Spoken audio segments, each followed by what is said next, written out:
This is the Sabbath School lesson for the third quarter, 2021.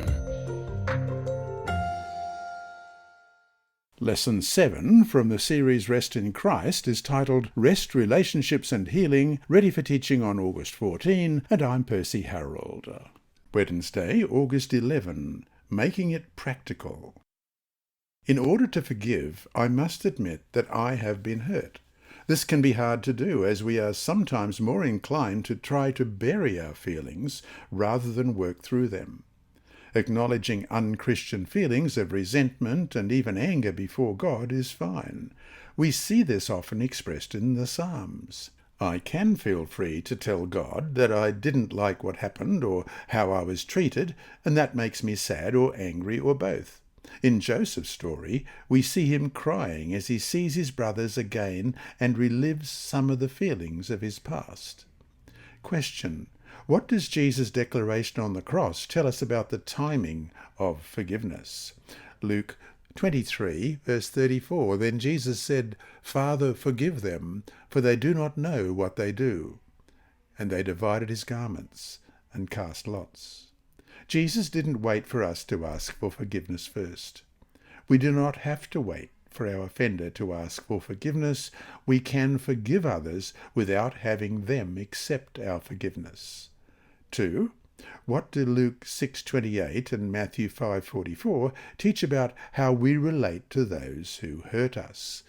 Luke 6:28, Bless those who curse you, and pray for those who spitefully use you. And Matthew 5:44, But I say to you, love your enemies. Bless those who curse you, do good to those who hate you, and pray for those who spitefully use you and persecute you. Forgiveness, like love, begins with a choice rather than a feeling. We can make the choice to forgive, even if our emotions may not agree with this decision. God knows that in our own strength this choice is impossible. But with God all things are possible, it says in Mark 10:27.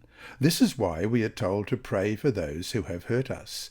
In some cases, this person may already have died, but we can still pray for the ability to forgive him or her. No question, forgiveness isn't always easy. The pain and the damage done to us can be devastating, leaving us hurt, crippled, and broken.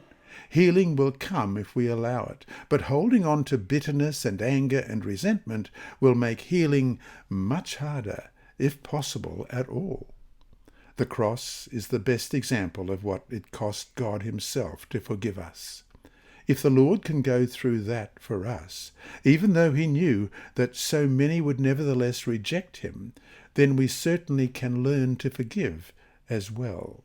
And so to finish today, whom do you need to forgive? If not for that person's sake, then for your own. This lesson was read by Dr. Percy Harrold for Christian Services for the Blind. It's supported by the Sabbath School Department and Hope Channel Australia and is rebroadcast by Christian Record Services and through podcasts at It Is Written in the United States, Hope Channel Germany, and through Apple iTunes and SoundCloud. Remember, God is always faithful.